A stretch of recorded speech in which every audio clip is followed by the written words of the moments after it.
Hello, everybody, and welcome back to week 5 of Inside the Lines. My name is Samuel Higgs. I am at the Benjamin Russell Spain Park game tonight, and I am joined by sports reporter Anna Sophia.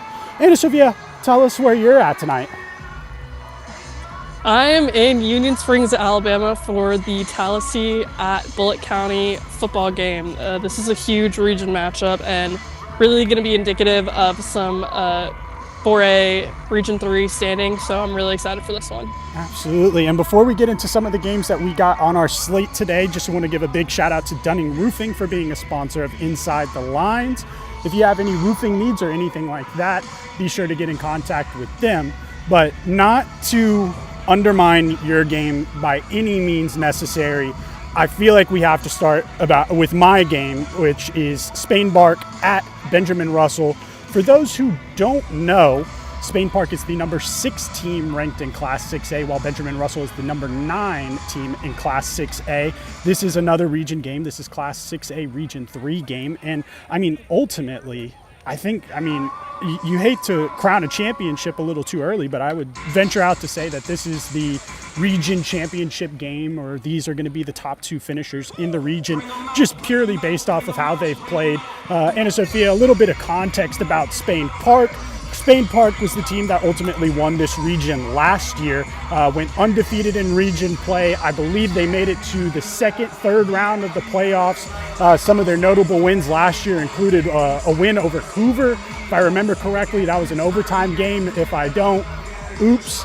But this is probably one of the biggest games going on in the state right now. And I can already tell you, based off of what I'm seeing in the stands about an hour away from kickoff, people are excited. Spain Park sideline is slowly filling up. But one of the things I was talking to you about is there is a lot of star talent in this game. There is a lot of Division I talent playing in this game, and it's not just a one-sided affair. I think we all know about Kingston Prayer, we all know about Zadarian Morgan, and obviously some of the other players, BJ Bedgood that they got, Charles Chappelle. There's a bunch of star talent on Benjamin Russell's side, but if we look at Spain Park side of things, their leading receiver, Ken Arrego, I hope I'm pronouncing his name correctly.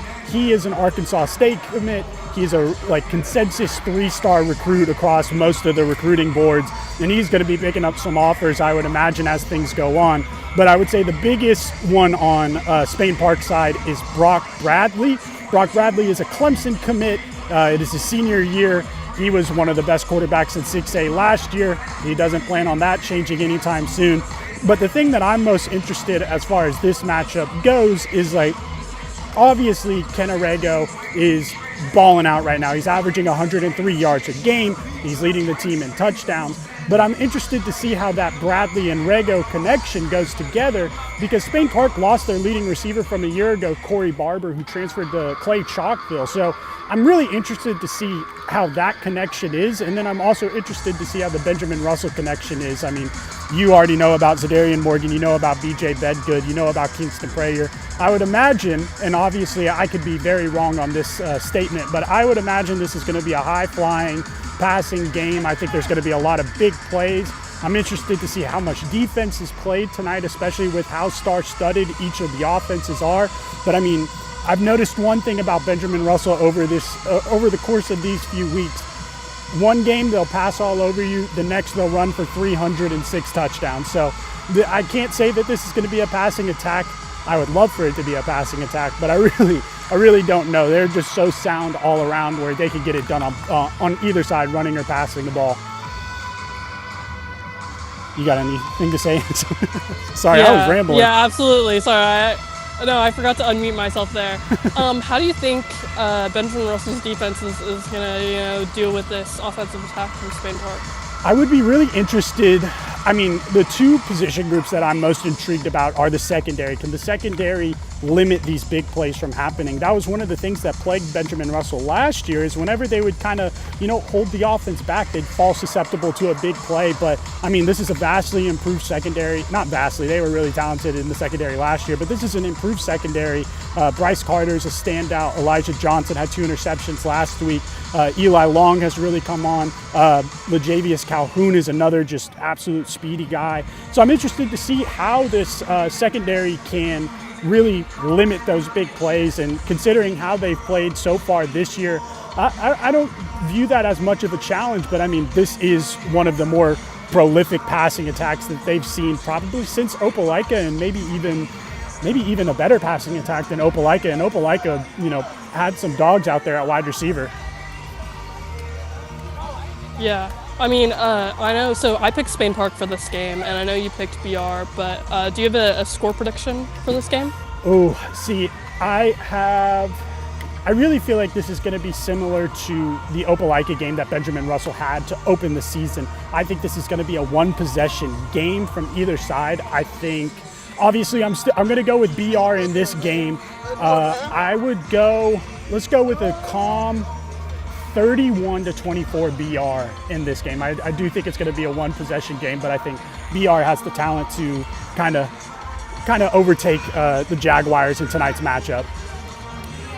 Yeah, I mean, just with that potential for a passing offense. Something I've noticed in high school is that if you can get your passing offense going, any teams with a really good quarterback and a really good receiving core are just really, really difficult to beat. So I think it's going to be interesting to see how Benjamin Russell's defense handles that, and if they can shut him down, from the start of the game, or if they do shut him down, how Spain Park responds with their run game. So should be a really good one over there in Tallapoosa County for you. I was about to say, and another thing that we need to take into account when it comes to like these prolific passing attacks is if you're passing the ball successfully, the defense is gonna orient themselves to defend the pass more, which is gonna open running lanes. So if Benjamin Russell's defense is making really good plays in the pass coverage game, I'd be interested to see how Spain Park's running back Nicholas McKissick gets involved in the game. McKissick has 74.7 yards per game right now, so that's nothing to scoff at. But like you said, I'm interested to see how Spain Park will adjust if Benjamin Russell's defense is playing well. And then I think the same thing can happen vice versa for Benjamin Russell. If something isn't to work for them, how are they going to flip their game plan into be something successful? Absolutely. Even at the high school football level, it's really a chess game out there. And it's really all on the coaching staff to see how they respond. But, the coaching staff can only prep so much. Mm-hmm. And the players at the end of the day have to execute on the gridiron. That's what it's all about. Absolutely. And I know technically we probably should go into a commercial break right now, but I do feel that we should talk about the game that you're at. And I do want to call myself out a little bit. I picked Bullitt County for our TPI Pick'ems. Little did I know that Bullitt County has never won a game against Bullitt County. Granted, it's only been 5 matchups, and I think it's 0-4-1 all time. But I do want to plead a little bit of ignorance and just not doing my job, doing some background research when picking that matchup. But I mean, to speak about Bullitt County's 4-0 right now. I think this is I think I read something. It's the first time in like over a decade they've gotten out to this good of a start. So kind of tell me what you've noticed about Bullitt County and how Tallahassee fares against Bullitt County. From what I understand, this is actually the first time in school history that Bullitt County has gone 4-0, which is just a crazy, incredible start for them. And that's why I really think it's going to be a really awesome game. Even despite the fact that Bullitt County has never beat the Tallahassee Tigers, if they're going to do it, this is the year for them. I don't know too much about their team. I did as much research as I could, but out here in Union Springs, it's a little remote, and so they probably don't have a ton of coverage over here. So I did my best, and I did end up picking Tallahassee. I believe in our Tallahassee boys, and I think they can pull it off. But it's definitely going to be a challenge for them, and however it plays out, it's going to have a lot of impact on Region 3 standings and 4A here. And it really could be a difference maker between whether or not either team ends up hosting their first playoff game going forward, or whether or not each team even makes the playoffs. Right now, it seems like Bullitt County is in pretty good shape. They probably will make the playoffs, and so it's really going to be up to Tallahassee to prove their mettle and pick themselves back up after a tough loss against BTW last week, where they just ended up not executing and making a lot of mistakes in the fourth quarter, which ultimately cost them the game to a BTW team that I really think they could have and maybe should have beaten. And I mean, just off of just going straight to Max Preps and looking at the stats for Bullitt County, the one piece that really jumps out is Bullitt County's quarterback, Tykelis Wallace, I believe is. Yeah. I hope I'm pronouncing his name right. But I mean, He's averaging 205 yards a game running the ball. You've seen Tallahassee and you've seen their defense up close and personal. How do you think Tallahassee's defense could do defending against this rushing attack with a pretty dominant quarterback rushing game? Yeah, Tallahassee's looked really, really good up front on the line of scrimmage, especially on defense the whole year. And so I think it's honestly going to come down to whether or not they can keep that up. As far as size, it looks like these Bullitt County guys are pretty big, so Tallahassee might be a little bit outsized there up front. But either way, Tallahassee is one of the most athletic football teams I've ever seen. Just especially here in Elmore County, I would say pretty confidently that they might be the most athletic. They have a lot of talent at every point, but a lot of their guys also play both ways. I assume Bullitt County also has a lot of guys going both ways. I think that's just kind of the standard here in 4A competition. So yeah, it's going to be a challenge, and I think, but you know, it also could end up being a weakness because for Bullitt County, because if Tallahassee does find a way to shut down that run game, Bullitt County is really going to have a hard time getting the passing game going. I mean, with a quarterback rushing 200 yards, it clearly shows a strong preference for Bullitt County on the run game and not really on the passing game. So that's definitely a weakness for Bullitt County, but you know, really not much of a weakness given how strong they are on the run game, especially with that quarterback. Absolutely. And before we go into a commercial break, I was actually at the Tallahassee Bullitt County game last year when it was on Tallahassee's turf, obviously before they actually had turf in the Jumbotron. And what I remember from this game last year is Bullitt County had obviously their strong rushing game, and they ended up getting to an 18-0 lead over Tallahassee. But Tallahassee, I believe it was the fourth quarter, scored 21 unanswered points, made some key decisions on fourth down to go for it, and it ultimately ended up taking the victory in that game. So I'm interested to see if it is kind of like a deja vu thing where Bullitt County's run game is strong at the beginning, but Tallahassee makes the adjustments. But I think that's going to be a fun one to watch. So excited to read your story about it. But before we get into some of the other games we got going on across our coverage area, we're going to take a commercial break, and we will be right back after this message. Hi, my name is Andrew McGreer. I'm the owner of Dunning Roofing. We serve an area from Birmingham to Montgomery to Auburn to Opelika and all the surrounding Lake Martin area. Well, we've been in business for 25 years almost, and we've been growing every year since then. Recently, we won an award by GAF, who's the largest manufacturer of shingles in the world, and we've achieved a Master Elite status. That Master Elite status is critical, not only for us as a company. Only 2% of roofers worldwide ever achieve this designation. We got it because we're exceptional. We look forward to helping you.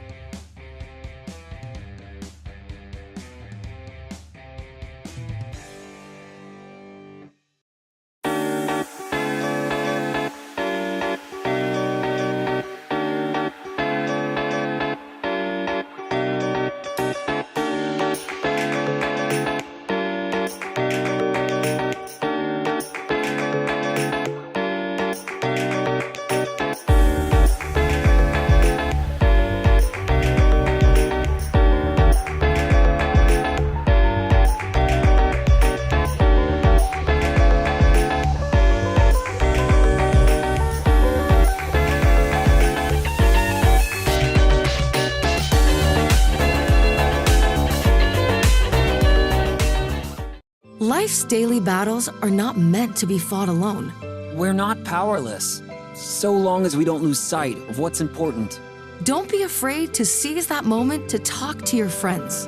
Cloud, you okay? Because checking in on a friend can create a safe space. The first step on our new journey. You coming? Reach out to a friend about their mental health. Seize the awkward. It's totally worth it.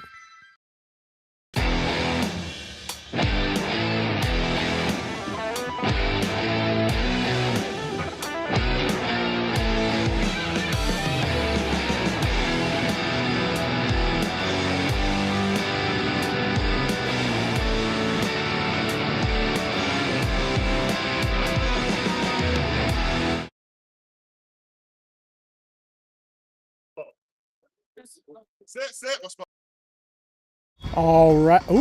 Alrighty, and we are back for week 5 of Inside the Lines. My name is Samuel Higgs, and I am joined by sports reporter Anna Sophia Meyer. Before we get into some of the other games we got going on across the coverage area, I want to give another shout out to Dunning Roofing for being a sponsor of Inside the Lines. If you have any roofing needs, be sure to get in contact with them. Their number's on the bottom left corner.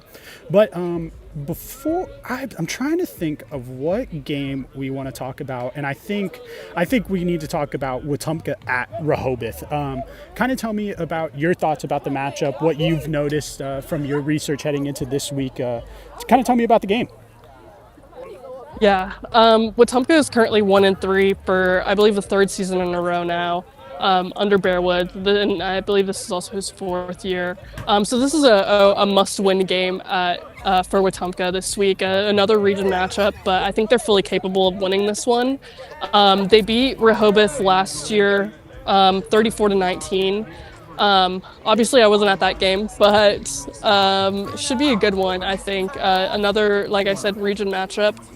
And like I said, Wetumpka really needs this one, but I think if they can, get their offense going and just like finish on some of these drives, I've noticed that, even though Wetumpka's offense, has a similar number of yards every single game as their opponents, the score simply just does not reflect that. And so I think what's happening on these offensive drives is that they're getting all the way down the field or they're getting that offensive action going, whether the run game, but they just can't finish and get their players into the end zone. And, maybe adding a little bit more to the passing game or, just trying to get some more yards somehow in the run game is really going to help them going forward. But, at the end of the day, you have to score touchdowns to win a game. And I think that's something that Wetumpka has struggled to do so far this season. Absolutely. And I mean, if I'm thinking about last year's matchup in particular, yes, Wetumpka was able to come away with a pretty big win over Rehoboth last year. And I think that was almost the catalyst that led to a bunch of momentum as we,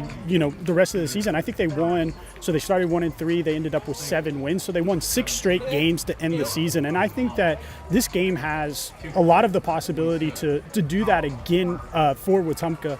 We're at a certain point in the season where we can't say that this team is young anymore. They've played 4 games so far. They're going into their 5th game. These sophomores that are on the offensive side of the ball have really grown and showcased that they can do it at a high level, especially on the offensive side of the ball. So I'm interested to see how these young players really step up. And again, like you said, they're able to accrue as many yards as they are, which is equivalent to whoever they're facing, but it's just they've had a struggle to find the end zone. And I think this week, they'll find the end zone. I think they'll find the end zone frequently, and I think that this will be a big confidence booster for them to go forward and pick up some big region wins.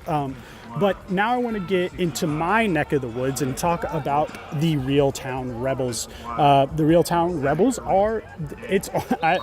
I made this note not too long ago where I feel like this season is almost shaping up exactly the way it did last year. And I feel like I've said this to you. I've probably said it on Inside the Lines before. But, I mean, just comparing what Reeltown did last year and now looking at what it is, I mean, they struggled against T.R. Miller. Then, they played decently close against Trinity Presbyterian, except not this year. But then the defense found its footing, the offense found its footing, and then they started blowing everybody out. It didn't matter region, it didn't matter classification. They were just, leaving a carnage of chaos within their path. And they're doing that again. And I mean, I would venture out to say that Lochapoka is going to be the number 2 team in their region, and I still think that Reeltown is going to come away and win this game by 4 scores. I think this was one of the closer games that they played last year, but no, Reeltown's just on a tear right now, and I imagine the rushing game to continue to be as dominant as it has. One of the players that every time I see a stat line following a game, I can't help but be amazed is Elijah Woods. I think in a 3-game stretch, he piled up 11 touchdowns, and he's doing that running the ball. He's doing that catching the ball. He's doing that on the defensive side of the ball. Heck, they're probably going to let him throw a pass sometime later in the season, and he's just going to get even more touchdowns. But I think this one's going to be a pretty handed win for the Reeltown Rebels. I know Lizzie's going to be out at that game. I know she's very excited. She hasn't been able to cover Reeltown this year yet. But yeah, I think that this is going to be a dominant game from start to finish with Reeltown against Ramburn. They held Ramburn's offense to 25 total yards. Wow. 25 total yards is crazy. Yeah, not 25 in the first quarter, not 25 in the first half. They held him to 25 yards in the entire game. And this is with a defense that lost so much talent from last year. And I mean, it's just they have found their footing and they are going to roll from this point on. I would say probably their toughest game might be Lynette. Lynette has kind of figured things out comparative to last year, but again, I think that this is going to be a Reeltown win for sure. Reeltown is such a fun team to watch. I had the privilege of going to one of their games earlier this season against Trinity Presbyterian, and they just have so much talent and they know how to use it, right? Their game plan is just so well executed. They always play to their strengths. You know, they've got Elijah Woods and Jamarcus Smith at quarterback, is that right? Yeah. Yeah, and both of them, I mean, the combination is crazy. And Elijah Woods also plays on the other side of the ball, and he's just electric everywhere he's on the field. Seems like he could really play every single skill position on the field. Yeah, and the other thing that really impressed me about that Ranburne game last week is I think they rushed for 350, 400 yards on the ground, and I think they had in total like 5-6 different guys that exceeded 50 yards on the game, one of them being Devin Bragg, the fullback. Gotta love when the fullback gets over 50 yards. But I mean, there's some young guys stepping up for Reeltown, and I was interested to see how that would play into their season that they're having. And I mean, already, we're week 5 into the season. It seems that all those young players that are in, pretty big key positions for them have really found their footing. But we're going to take another little commercial break. We're going to get into some of the other games. I also forgot to mention at the top of the show, this is a light week for us. We got 5 byes. Five byes. I think it's Stanhope, Holtville, Horseshoe Bend. Holtville. I said Holtville. Holtville and Stanhope. You said Holtville, okay. And then we got Horseshoe Bend. We got Edgewood, and we're missing one more. Edgewood. Oh, that's going to bug me. Got to be one of your schools. It might. Oh, Dadeville. Oh, I'm so sorry. But but we're going to take another little ad break before we get into some of the other games. But yeah, we're going to go into commercial break. Hi, my name is Andrew McGreer. I'm the owner of Dunning Roofing. We serve an area from Birmingham to Montgomery to Auburn to Opelika and all the surrounding Lake Martin area. Well, we've been in business for 25 years almost, and we've been growing every year since then. Recently, we won an award by GAF, who's the largest manufacturer of shingles in the world, and we've achieved a Master Elite status. That Master Elite status is critical, not only for us as a company. Only 2% of roofers worldwide ever achieve this designation. We got it because we're exceptional. We look forward to helping you.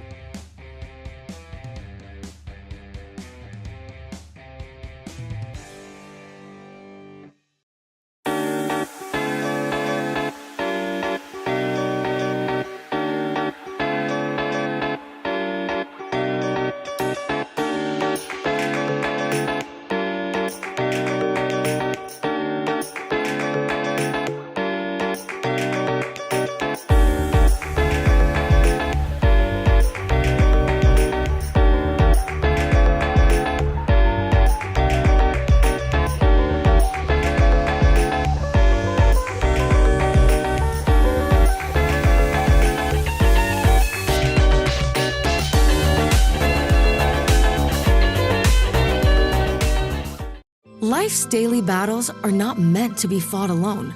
We're not powerless, so long as we don't lose sight of what's important. Don't be afraid to seize that moment to talk to your friends. Cloud, you okay?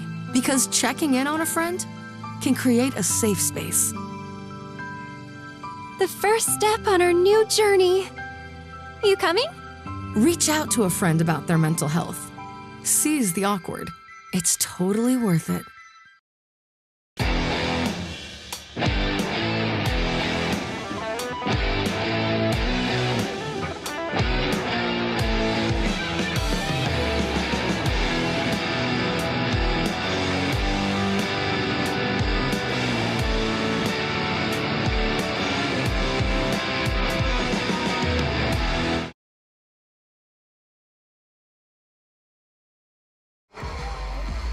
And we are back.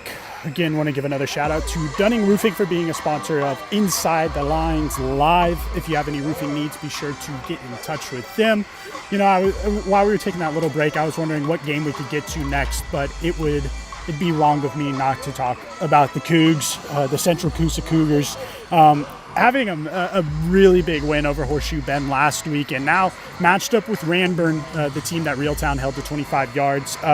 But Ranburne is a very similar team to Horseshoe Bend. One of their big focus is, you know, trying to establish the run. One thing that Coosa has, I'll admit, struggled with, but Coosa made some necessary adjustments on the defensive side of the ball. It worked against Horseshoe Bend, and they were able to run up the score. So I'm really interested to see how this game plans out, because I think if they win this game, you know, Coosa's got some pretty good standings going forward. But the other game I want to talk about is Beauregard at Elmer County. You have had the privilege of seeing both teams. You saw Beauregard at week 1, and you've seen Elmer County a couple times this season. Kind of tell me your thoughts about this matchup. Yeah, I did see Beauregard in week 1, and they won their first game of the season last week against Sylacauga. I believe it was 34-30 that game, and this is their first one under a new head coach, Sheenan Motley. Can you still hear me? The band is getting kind of loud. I can still hear you. Okay, great. Yeah, so Elmer County actually has our Player of the Week and our Fans' Choice Player of the Week over in Elmer County with Gage Davis and Connor Pike. Gage Davis had 221 passing yards last week against Holtville, and that Holtville game was such a good game. They really found a way to stop Holtville at every point. You know, they completely shut down Holtville's run game, run offense. And on the other side of the ball, they were just able to get everything going on the pass. I think they hit like 4 or 5 different receivers and also had 4 or 5 different running backs. A huge loss, though, for Elmer County is their starting running back, Eli Thames, who's currently out with a broken collarbone, I believe.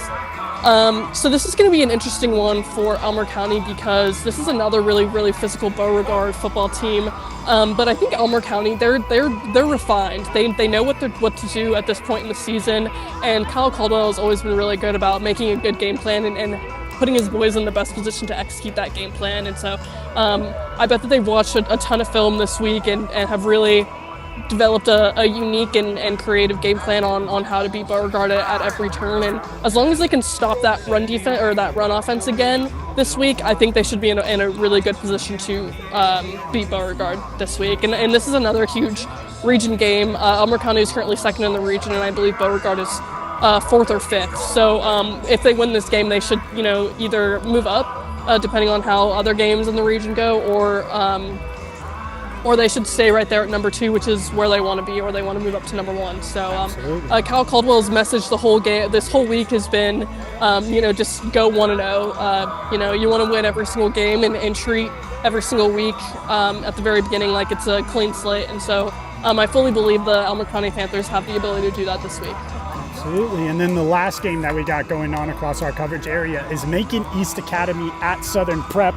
Southern Prep's coming off a pretty tough loss last week to Escambia Academy, but Escambia is also an undefeated program that's averaging 60 points on offense. I mean, you kind of knew what the case was going to be, and I mean, Southern Prep's going against another really prolific offense. Macon East is 2-1 on the year, and in both of those wins, they exceeded 60 points, actually putting up 82 in their last win.